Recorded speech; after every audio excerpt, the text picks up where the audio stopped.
Welcome to Business Success Tips, where you learn to make more money in less time and have a lot more fun. I'm your host, Paul Sanneman. I'm founder of Contractor Staffing Source, where we help contractors build great teams. I have as my guest today, Michael Nobiletti from direction.com. I love that URL. Did you pay for it or did you come up with it on your own? Just curious. We did pay for it. We regularly get requests to purchase it, some big numbers, but we're not giving it up. I see. Okay. I'm an old guy. I could have had rent.com and, did I get those? No, probably one of the biggest mistakes. I mean, my friend of mine actually could have gone to work for Yahoo and had 5 employees. We hated the name. So Good old days. sometimes the name makes a big difference. So let's talk about direction.com. What does direction.com do? Yes, sir. So we specialize in SEO, particularly for the real estate industry. And that's a pretty broad category. So we work with brokerages, we work with property managers, we work with home builders, architects, remodelers. I mean, you name it, really across the board. We're servicing that industry, driving leads, and not just SEO, but building websites as well. But what we like to say is we turn your website into a lead generation machine. Okay. And you work US, you work Canada too, or just US? Yeah, we've got a couple of clients in Canada, but predominantly US based. Okay. So I'm going to say I'm a home builder, remodeler. We've heard all these things before. I've heard, how do you turn my website into a lead generation machine? Because a lot of people say, well, there's pay-per-click and there's SEO. And where do you spend your money? How much should I spend? And there's a lot of confusion. AI isn't making it any easier. Where do I spend my money? How do I spend it? What's good? What's not good? So you're the guru on websites. How do you get and turn your website into a lead gen tool? Well, first and foremost, you need to be built on a sturdy foundation, and if you think about it, a little lakeside cottage is going to have a different foundation than a big skyscraper, like these guys behind me. So you need something that's built for search. And, generally speaking, what we like to use are different content management systems, the most popular one being WordPress. There's other ones out there. There's Squarespace, there's Wix. By far the best one for search is WordPress. And so that's what we recommend. And we will build the sites on WordPress and really optimize them from search right out of the gate, because there's all sorts of different things that Google wants to see in order for your website to even appear in their index. And we can get into that. But just from square one, we build the sites ready for search. And then what we do is we add on a little website builder, kind of a plug and play kind of a click and drag solution that you can use once it's built. So you can still edit it, customize it as you want. But from the get-go, it's got that sturdy foundation to really build on top of. So that's really square one. Beyond that, there's really 3 elements you want to look at. The technical SEO, which is also referred to as your on-page SEO. There is the actual content that you're producing, so blog posts, service pages. That's going to relate to the kind of keywords that have volume, that have high commercial intent. And then finally, the third thing are backlinks. So Google wants to promote authoritative, trustworthy websites. And Google, a good way to think about it, Paul, it's kind of like a popularity contest, like a homecoming king contest in high school. Everybody that's talking about the star quarterback, they see his name on Friday nights, they hear his name in the hallways. He's got a good reputation, so he's most likely going to win that contest. And that's Google's the same way, except instead of people talking about you, it's websites, other authoritative websites pointing back to you. And so that's what's referred to as backlinks. So that's really kind of the ground level to get you going. And then it's just an ongoing process from there to continue nurturing the site, building up that authority. And I mean, we can go deeper, but that gives you. Now, there's some confusion out there these days, because with AI, one of the questions is people, AI is good, AI is bad. There's what I hear nowadays is Google literally knows how long you take to answer the phone, who likes you, who doesn't like you. And Google is now looking at your footprint. Where'd you go to high school? Did you get thrown in jail? I mean, it's really crazy. So with AI, Google is able to do, I think, a better job, that's the right word, of determining whether you are an authority in what you're saying you're an authority. I was talking to somebody today, and literally if you don't answer your phone a couple of times and people send them to you, then Google downgrades you because you didn't answer your phone on the third ring or something. It's craziness. Yeah. And that's the case with particularly their paid ads, their GLS ads, local service ads. Yes, they will deprioritize you if you're not getting to those customers quickly. Okay. But So go how question is let's go to the AI question a minute. AI obviously can generate a ton of content, right? And it can do blog posts, it can edit videos, it can do all kinds of stuff these days. So the question is, there's one school of thought I've heard that says AI is bad because Google disgrades you because they don't like AI generated stuff. Another school says that's no, AI is awesome because you can generate tons of stuff that's totally relevant, and AI likes AI and it helps your SEO. So what's your opinion on it? Well, the truth is always, as always, kind of somewhere in the middle. Google doesn't inherently dislike AI. Google likes good content, that answers the user's question, that is coming from a trustworthy source, a level of expertise. So AI can produce that kind of content. Would I use an AI bot and just copy and paste directly what it says into a blog post? Absolutely not. And that's probably the fastest way, just get marked as spam and get deranked. But what we do is something called human-powered AI content. So basically, we're using the AI to create really robust, rich pieces of content. And then we have an SEO, one of our search experts, actually edit the content for not only the algorithm, but also for the end human user. Because we want to send you traffic, but we want that traffic actually to convert into leads and into sales. So, again, I don't think it's AI is not the worst thing, but you need to use it like any other tool in the right way. Okay. Now, how do you tell? I mean, what's a reasonable expectation? You hear all of them out, but let's say I've got a remodeling company, because people aren't going to make the decision on a remodel. It's not like, I'm a roofing company where they need a roof tomorrow, right? Right. There's a level of urgency that shows up with different kinds of clients. So let's take maybe 3 levels of urgency, and you can tell me how you deal with those. Level of urgency 1, roofer and plumber. I mean, I need it now, my toilet's leaking right away. So how do you generate leads with that? Do you use SEO? Do you just use pay-per-click? How do you generate that immediate, oh my God, my toilet's leaking stuff? Well, I think there's not only a level of immediacy there, but there's also obviously a local proximity requirement where, you need to be able to have that plumber come within 25, 50 miles, let's say. So I would start with local search. And what you're looking at there is basically anyone searching for plumber near me, or toilet repair near me, bathroom repair, whatever it may be, near me. So, or same thing, bathroom repair in city location. So basically, what you want to do there is start with the Google Business Profile. That's a free resource you can create right now on Google. And then you want to get listed in other local directories, Yelp, Nextdoor, Apple Maps, Waze, all these different Bing, the Siri directories. There's all these different local directories. And essentially what happens is when you put your business on those directories, those are backlinks. Those are links from authoritative websites pointing to you.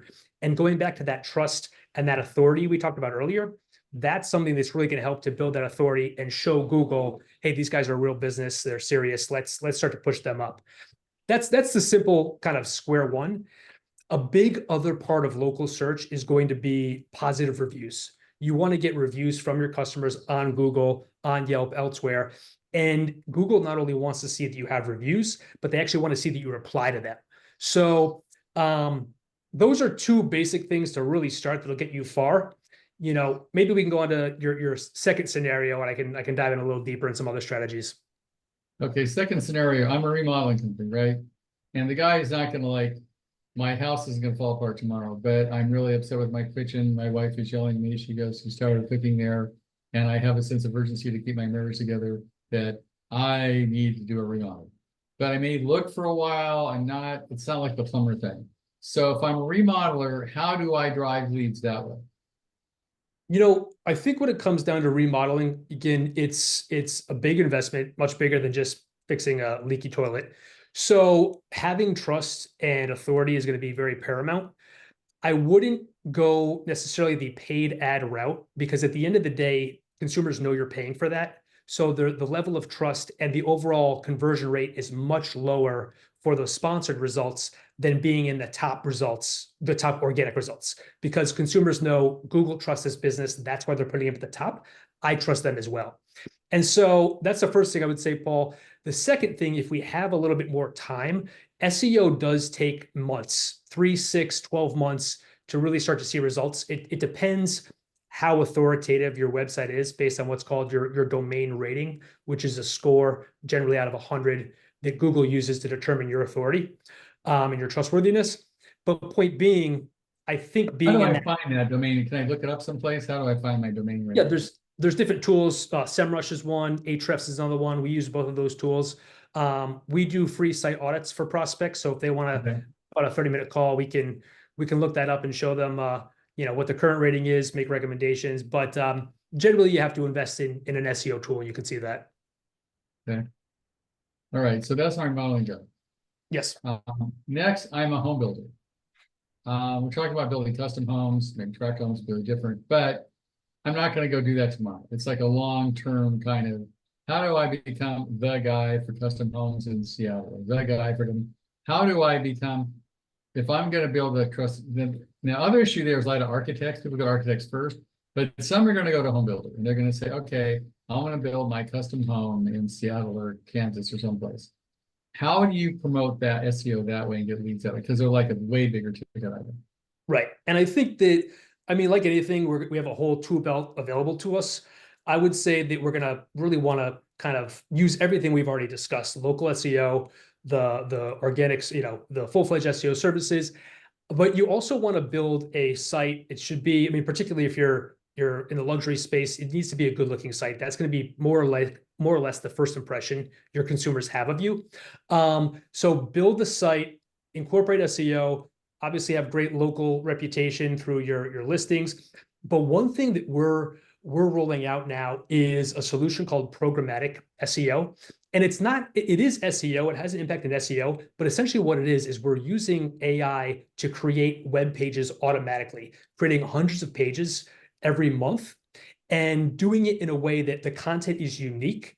But what we're doing is we're creating pages that are titled things like luxury home builder in Westlake Hills, luxury home builder in Oak Hill. Is that additional URLs or is it additional parts to your current web page? Correct. It's additional URLs, additional web pages. And so the end result is you can basically poster an entire region, an entire city by neighborhood, an entire region by the city and town names.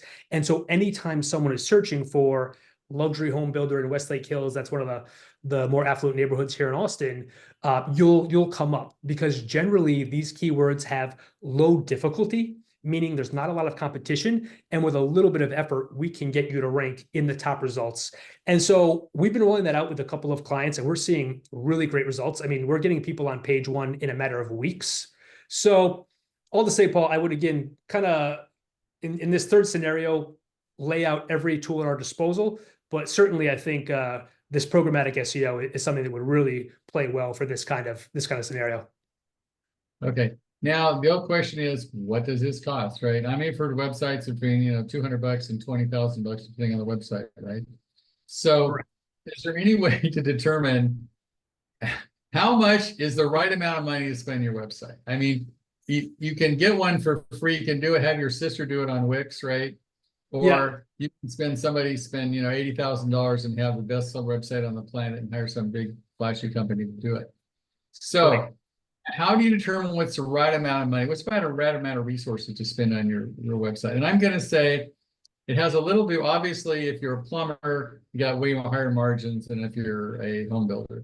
Home builder, you got way bigger ticket item. It's $2,300,000, right? So there's both ends of that. But how do you go about what's the right budget for my website? And I'd like it in terms of size of my company and net revenue. So let's say I've got a $5 million company, I'm making $500,000 a year net. What's the right amount to spend on my website? But that's a great question. I think if we think about what is the return on investment you're getting from this asset, right? At the end of the day, and it's not just going to be something that you're going to use for a few months or a year or so. Ideally, this is going to be a tool that continues to be used, into perpetuity. So with that in mind, the lifetime value of the website really is quite high. And I would take that into consideration. I think to build a good site, that's checks the boxes we discussed, where it has a sturdy foundation, it's ready to really ramp. Starting around the 10K to 15K mark is a reasonable place to start. I would definitely not recommend going with the sister Wix route. It's worth it to spend the money to see the lead flow come, long term. But even with the solution I mentioned, the programmatic solution where we're building out web pages, we're doing that for as little as $50 per page.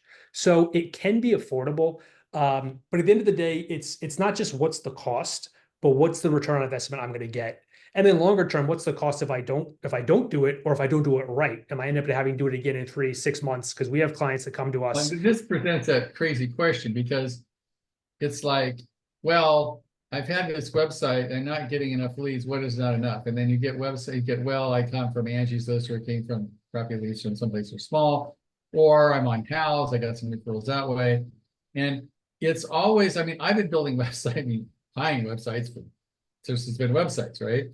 Yep. And I've built on WordPress, I've done all kinds of stuff. And I still don't know what, how many leads do you actually get from your website? I guess you can measure that, right? You can say, okay, here's my website. I got 3 leads a month, or 5 leads a month, or 20 leads a month. My conversion is X, my profit's Y. So what is the ROI on my website? Can you figure something out like that? Oh, absolutely. And we use a tool called CallRail. And what that does is it tracks the leads, the source of every lead coming through your website, even coming through phone calls. So we can actually track all of that, because at the end of the day, if you guys aren't making money with the resources you're investing with us, or we're not going to have a long-term relationship. So we're very vested in you having that putting you in the black and getting that ROI. I will say, so we worked with the largest independent brokerage here in Austin, called Spyglass Realty, and they came to us from another SEO firm, big name SEO firm, but just they weren't giving them the attention, and we 25x their weekly lead flow. So they went from getting 1 or 2 leads per week to 25 a week, 100 a month, leads looking to purchase luxury condos in downtown Austin. So they love the experience they've had with us, and they're continuing to invest more and more. And so at the end of the day, though, it's what can you afford? And then reasonably, what's going to put you in that profit? And then from there, you can decide, is this working? Do I want to pour more fuel on the fire? There's no real right answer, but I would say, at least around that 10K mark is your starting point to have something that's really a valuable asset to get you going. So it costs 10K to build it, and then if I'm going to spend that, let's say my average lead nets me, I'll pick a number, $1,000. Obviously, I need 10 quality leads to pay for the website, so to speak. Right. I just start working in the area, because it is very confusing. It's getting worse, actually, instead of better, because AI is confusing things. The whole thing that we're looking at, a lot of businesses consolidating because there's a lot of money coming from capital doing consolidations, and then the price for Google ads goes up because some guys can outspend you and that kind of thing. So what you're telling, go ahead. Well, I was just to say, when it comes to paid ads, again, I would just be wary of them to the point you made, but you're paying for ad space is like renting. Once you stop paying, you lose all of that. When you're investing in your website and when you're investing in SEO and your organic ranking, that's much more like owning a home, and that money continues to compound and develop that asset. So I think that's also a way, if you want to be in this business for long term, SEO really has to be a part of your strategy, and don't get so addicted to these ads. They can either just skyrocket in price or just aren't providing long-term value. Okay, great. So if people want to get a hold of you, Michael, and say, okay, everybody listening to this has a website, I'm sure, including me. The question is it the best website for me? Is my money being spent well? Could I spend more and get better? Or am I overpaying? We all have those questions, right? And so I think somebody like you might be able to answer those questions, and because you know how to tell whether it's working or not. Can they call you and say, okay, analyze my website and tell me whether it's working or not working, I'm overspending or underspending for my right thing, because everybody's paying for something.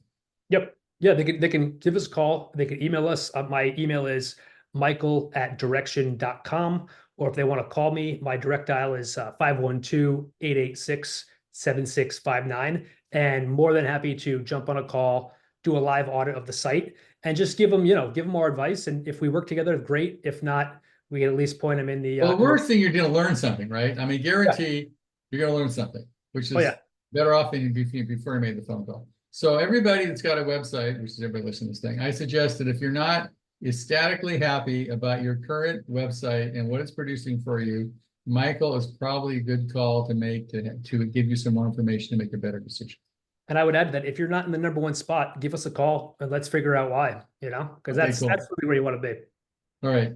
Okay. Thanks, Michael. I appreciate your time. I'd give Michael a call. Thanks, Paul.